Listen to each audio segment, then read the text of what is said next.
Assalamualaikum warahmatullahi wabarakatuh. Balik kembali bersama saya.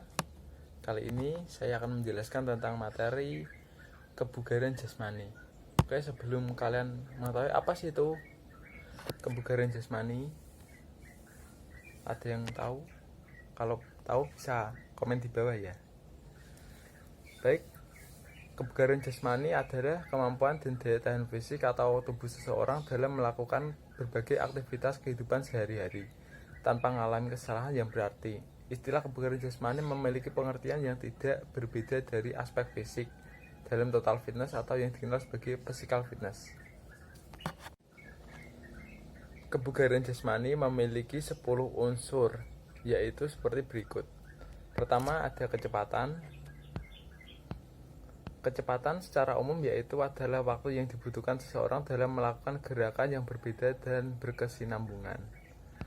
Semakin sedikit waktu yang dibutuhkan, kecepatan makin bagus. Kemampuan yang satu ini merupakan andalan dalam aktivitas olahraga yang memerlukan kecepatan. Adapun beberapa faktor-faktor yang mempengaruhi kecepatan, seperti kemampuan menahan tahanan luar, teknik, konsentrasi, kemampuan, dan elastisitas otot. Untuk melatih kecepatan, ada beberapa latihan yang harus kita lakukan, seperti lari jarak pendek, seperti 100 meter, 60 meter gitu. Terus lari naik turun tangga atau bukit. Terus lari multi-stage. Yang kedua ada kekuatan. Kekuatan adalah kondisi tubuh dalam menggunakan otot untuk memaksimalkan tenaga ketika melakukan suatu aktivitas fisik. Nah, kekuatan sangat penting dalam setiap aktivitas olahraga karena dapat mencegah terjadinya cedera ataupun menjadi daya gerak.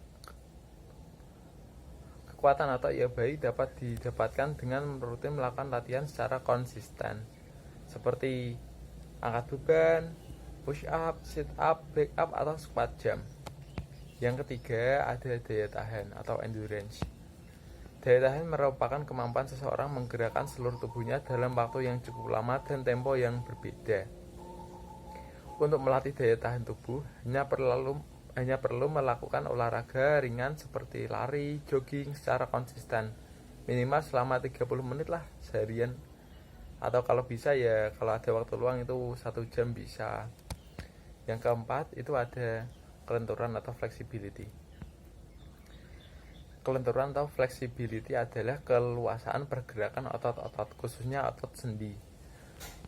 Meski sama-sama dibutuhkan oleh setiap cabang olahraga, tetapi ada sedikit perbedaan pada penerapan, yakni tingkat kelenturan yang dibutuhkan untuk penampilan yang optimal. Adapun cara-cara yang efektif untuk melenturkan otot seperti senam, yoga, dan renang. Yang kelima ada kelincahan atau agility. Kelincahan merupakan kemampuan tubuh dalam menyesuaikan gerakan dari satu posisi ke posisi lainnya, seperti depan ke belakang, kanan ke kiri, atau untuk olahraga yang bergerak dinamis gitu, seperti main bola, bulu tangkis, basket, ataupun volley. Kecepatan dapat dilatih menggunakan naik turun tangga atau lari zigzag. Yang keenam ada keseimbangan atau balance. Yang dimaksud dengan keseimbangan adalah kemampuan tubuh dalam mengendalikan organ tubuh serta saraf otot agar gerakan tubuh dapat dikendalikan dengan baik. Unsur keseimbangan ini sangat dibutuhkan dalam cabang olahraga senam ataupun loncat indah. Untuk melatih keseimbangan, kita bisa berjalan di atas balok kayu, scapelin, serta handstand. Kita berdiri dengan tangan gitu.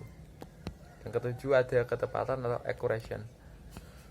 Ketepatan adalah kemampuan tubuh dalam mengendalikan gerakan terhadap sasaran yang ingin dituju, seperti memanah, bowling, biliar, dan latihan menembak merupakan beberapa contoh olahraga yang membutuhkan ketepatan. Salah satu latihan yang dapat dilakukan adalah kita passing bola kepada teman gitu, kita passing gitu sampai nyaman gitu, nggak ada bola yang meleset gitu. Yang ketujuh ada daya otot atau muscular power atau daya ledak. Daya otot merupakan daya ledak otot atau dikenal dengan istilah explosive power. Maksudnya adalah kemampuan seseorang dalam memaksimalkan kekuatan dalam waktu sesingkat-singkatnya. Latihan yang dapat dilakukan untuk melatih daya otot atau explosive power yaitu seperti vertical jump, front jump, side jump.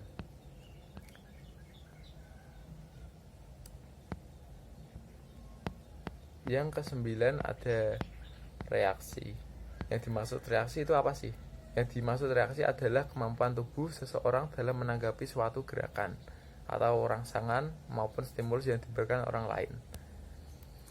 Adapun latihan yang bisa kita lakukan untuk melakukan aksi seperti passing, terus intinya kita koordinasi bermain dengan kawan lah.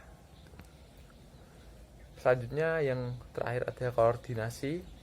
Yang dimaksud dengan koordinasi adalah kemampuan tubuh dalam menyatukan berbagai gerakan tubuh yang tak sama ke dalam satu gerakan yang efektif.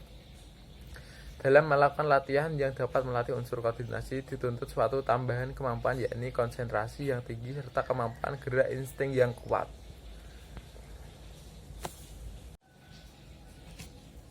Adapun beberapa manfaat dari kita melakukan gerakan atau latihan kebugaran jasmani seperti berikut. Pertama, kita meningkatkan sirkulasi darah dan sistem kerja jantung. Yang kedua, meningkatkan stamina dan kekuatan tubuh. Ketiga, memiliki kemampuan pemulihan organ tubuh secara tepat. Keempat, memiliki respon tubuh yang cepat dan tepat. Kelima, mengurangi risiko kelebihan berat badan atau obesitas. Keenam, mencegah penyakit jantung. Ketujuh, menurunkan tekanan darah tinggi. Yang kedelapan, mengatasi depresi atau stres. Yang kesembilan, meningkatkan energi. 10, terhindar dari tulang keropos atau osteoporosis. 11, meningkatkan daya tahan tubuh.